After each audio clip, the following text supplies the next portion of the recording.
എൻസൈക്ലോബിങ്സിന്റെ പുതിയൊരു വീഡിയോയിലേക്ക് നിങ്ങൾക്ക് ഏവർക്കും സ്വാഗതം. ഈ വീഡിയോയിലൂടെ നിങ്ങളുമായി ഷെയർ ചെയ്യുന്നത് കുടുംബാനാഥകൾക്ക് 2000 രൂപ വീതം പ്രധാനമായിട്ടും നമുക്ക് ധനസഹായവും പുരുഷന്മാർക്ക് സൗജന്യ അഭയയാത്ര ലഭിക്കുന്ന പദ്ധതിയുമായി ബന്ധപ്പെടുത്തിയുള്ള വിശദമായിട്ടുള്ള വിവരങ്ങളാണ് ഈ വീഡിയോയിലൂടെ ഷെയർ ചെയ്യുന്നത്.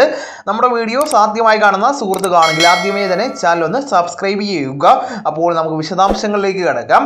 തമിഴ്നാട്ടിൽ അധികാരത്തിൽ വന്നാൽ കുടുംബാനാഥകൾക്ക് മാസം 2000 രൂപ വീതം നൽകുമെന്നും സിറ്റി ബസ്സുകളിൽ പുരുഷന്മാർക്കും സൗജന്യ യാത്ര അനുവദിക്കുമെന്ന് അണ്ണാ-DMK വാഗ്ദാനം ചെയ്തു. വീടില്ലാത്ത ഗ്രാമീണർക്കെല്ലാം തന്നെ കോൺക്രീറ്റ് വീട് വച്ച് നൽകുന്നതാണ്. ഗ്രാമീണ തൊഴിലുറപ്പ് പദ്ധതിയിൽ വർഷം 150 ദിവസം തൊഴിൽ നൽകുന്നതാണ്. എന്നിവയാണ് ഇതിന്റെ ഭാഗമായിട്ട് വന്നിട്ടുള്ള മറ്റ് പ്രധാനപ്പെട്ട പ്രഖ്യാപനങ്ങൾ. അതോടൊപ്പം തന്നെ പ്രകടന പത്രികകൾക്ക് രൂപം നൽകുവാനും ഇതിന്റെ ഭാഗമായിട്ട് തീരുമാനമായിരിക്കുകയാണ്. അപ്പോൾ ഈ ഒരു പദ്ധതി നമ്മുടെ കേരളത്തിൽ രൂപീകരിക്കുകയാണെങ്കിൽ നിങ്ങളുടെ അഭിപ്രായം കൂടെ കമൻ്റായിട്ട് രേഖപ്പെടുത്തുക. എന്നാൽ കേരളത്തിൽ ദരിദ്ര കുടുംബങ്ങളിലെ സ്ത്രീകൾക്ക് പ്രതിമാസം ധനസഹായം നൽകുന്നതിനായിട്ട് 2025 അവസാനത്തോടുകൂടി കേരള സർക്കാർ ആരംഭിച്ച പദ്ധതിയാണ് സാമൂഹ്യ സുരക്ഷാ പെൻഷൻ. പ്രതിമാസ യോഗ്യത എന്ന് പറയുന്നത് അർഹരായിട്ടുള്ള ഗുണഭോക്താക്കൾക്ക് പ്രതിമാസം 1000 രൂപ പെൻഷനായിട്ട് ലഭിക്കുന്നതാണ്. പ്രായപരിധി അപേക്ഷകർ 35 വയസ്സിനും 60 വയസ്സിനും ഇടയിൽ പ്രായമുള്ളവർ ആയിരിക്കേണ്ടതാണ്.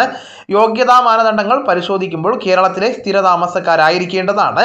മഞ്ഞ റേഷൻ കാർഡ് അല്ലെങ്കിൽ pink ration card ഉള്ളവരായിരിക്കേണ്ടതാണ്.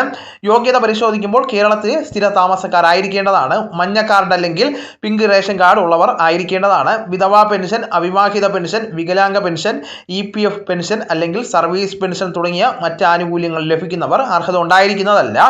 Trans woman വിഭാഗത്തിൽപ്പെട്ടവർക്കും ഈ പദ്ധതിയിലേക്ക് അപേക്ഷിക്കാവുന്നതാണ്. അപേക്ഷിക്കേണ്ട രീതി പരിശോധിക്കുമ്പോൾ ഓൺലൈനായിട്ട് അപേക്ഷ സമർപ്പിക്കാവുന്നതാണ്.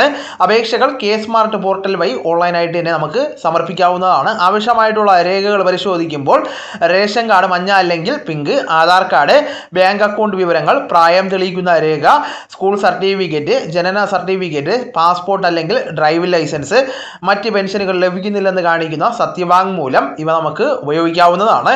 അക്ഷയ കേന്ദ്രങ്ങൾ വഴിയോ അല്ലെങ്കിൽ നേരിട്ടോ K-സ്മാർട്ട് പോർട്ടൽ ഉപയോഗിച്ചുകൊണ്ട് അപേക്ഷകൾ സമർപ്പിക്കാവുന്നതാണ്.